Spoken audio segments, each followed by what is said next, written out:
Hi,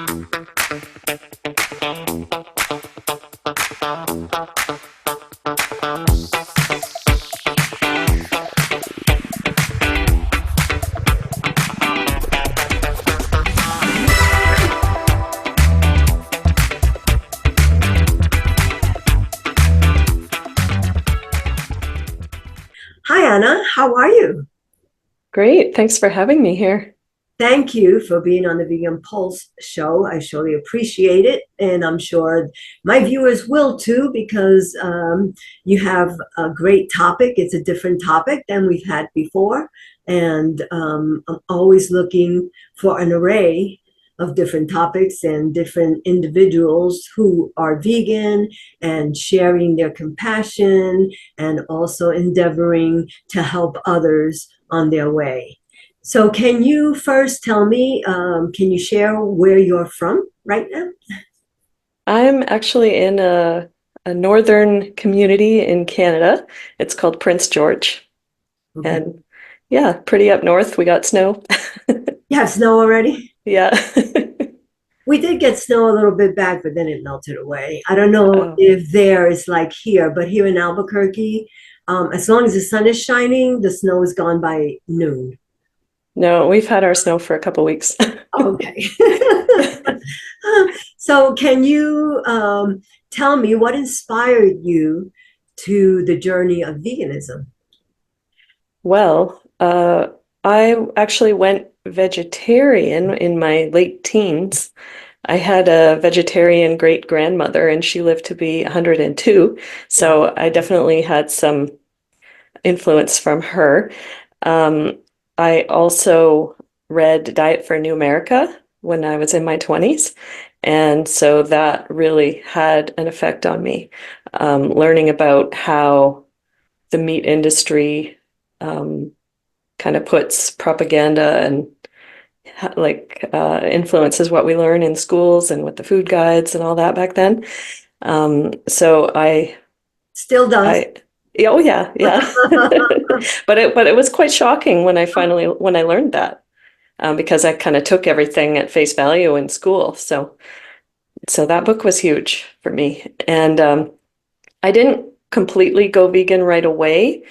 I sort of would keep a little bit of animal products. I was pretty strict vegetarian, but I wasn't quite ready to go 100% vegan until about 2012. And that was when I just realized I just had enough with eating eggs and dairy. I didn't need it anymore.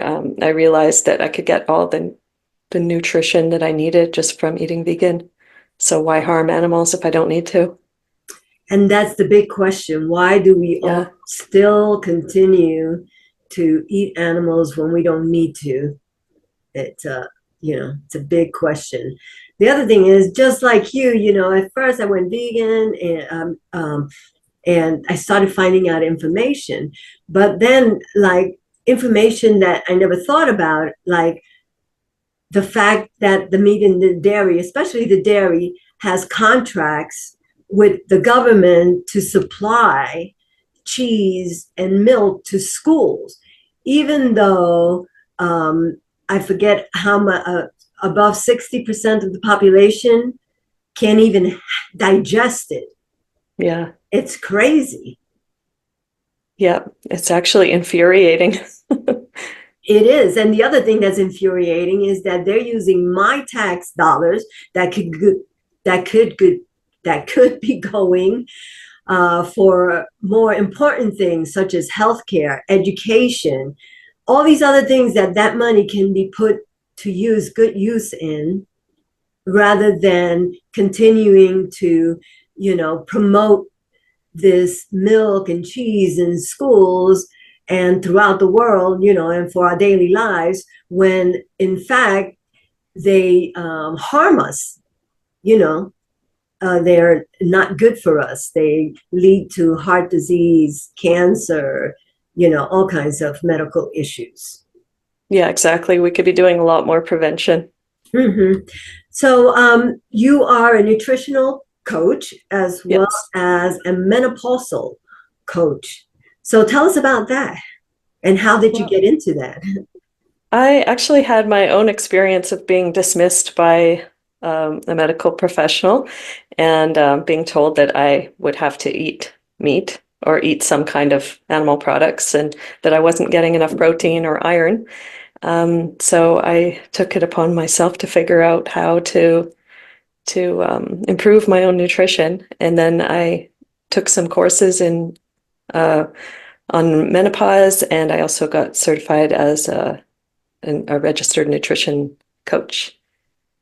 Okay. Um, So, and now, what do you find are the challenges that menopausal women face in general?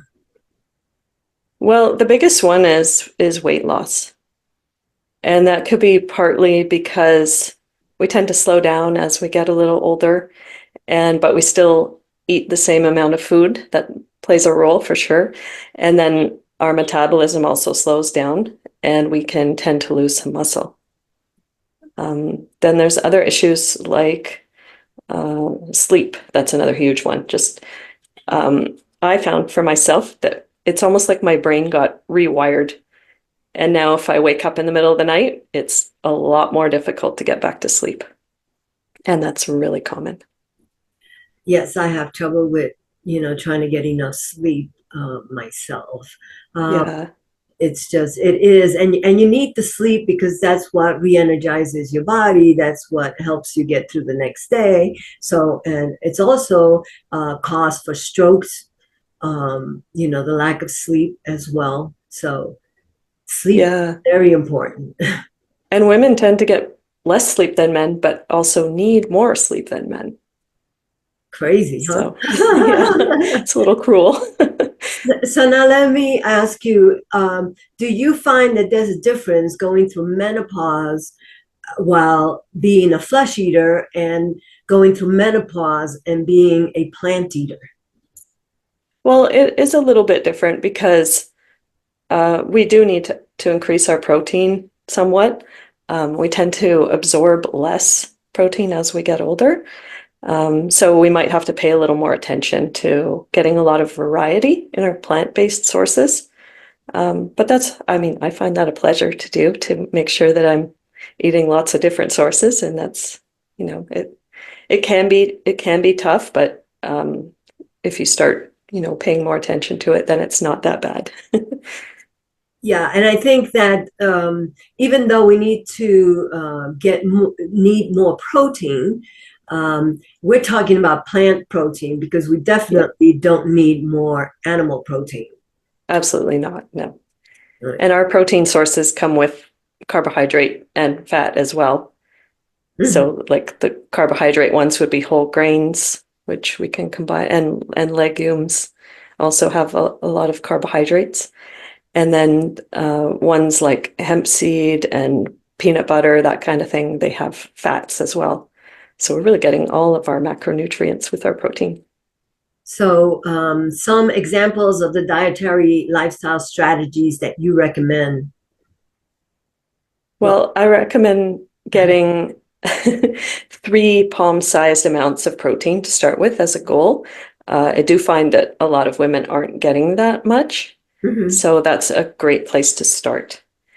And then definitely as many colors as possible so that you're getting lots of antioxidants. It really helps with repairing your cells and preventing cell damage. Okay. Now you have a website, Bliss, Yeah, Blissful Menopause, right? yes.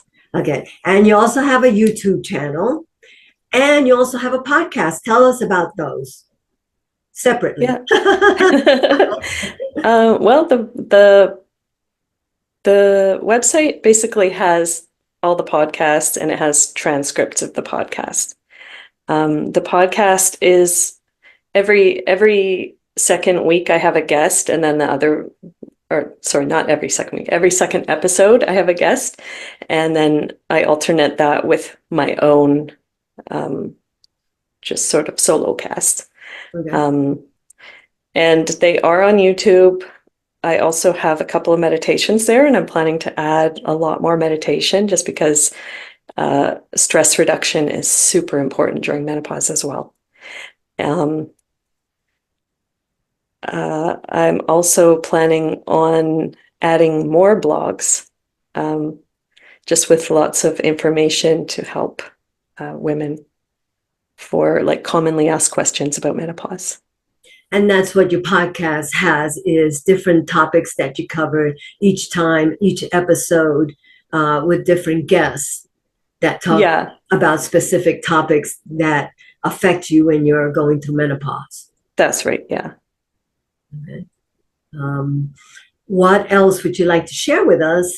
And I will have all the information. So if individuals would like to check out any of your podcasts, YouTube channel, or website, which I encourage people to always, that what else would you like us to know with regards to menopause, veganism, and just, changing our lifestyle so that we incorporate not just the plant-based diet, but the meditation, but also to learn more.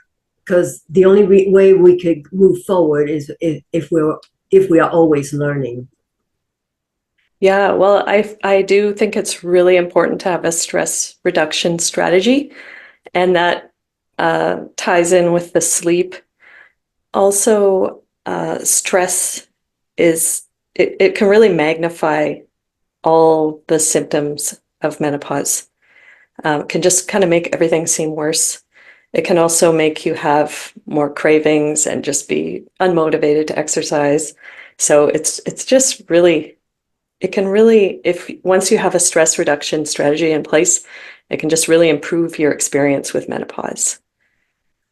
So that, and that doesn't have to be meditation. It can be just kind of mindfulness throughout the day. I actually have on my Instagram account, I have a 1 minute meditation, and it's basically just mindfully drinking water and just paying attention to your senses as you drink your water. So that can be a really great place to start because it's also helping you stay hydrated. And hydration is another really important one with menopause because we also lose our sense of thirst as we get older too. But it's also, we really need to stay hydrated to help with things like digestion and dry skin and urinary tract infections. And it's just super important as well. I remember when I went through menopause and I wasn't vegan at the time, I had a horrible time of it. I was always hot, always just very uncomfortable. Yeah, yeah. So anything that helps alleviate all of that, do it. Yeah. And the hot flashes, there's actually a protocol that Dr. Neil Bernard tested, and it was basically just adding half a cup of boiled soybeans a day to a low fat whole food plant-based diet, and then it almost eliminated the hot flashes completely. And the people that did have some hot flashes, they reduced it quite a bit. Awesome. And Yeah. and this is part of the podcast that you've already had, so they should be on your There is an interview with Dr. Neil Bernard on my podcast. Yeah. Okay, Yeah. very cool. Yeah. Well, and thank you so much, Anna. Thank you for, I'm sorry, I have like COVID brain right now, so I apologize and kind of getting my words all mixed up. But anyway, Anna, thank you so much for sharing with regards to your podcast and your website and your YouTube channel, and how you are putting this on to help women get through menopause with ease, or as much ease as we can. Thank you so much. It was my pleasure. Take care. Bye-bye. Bye.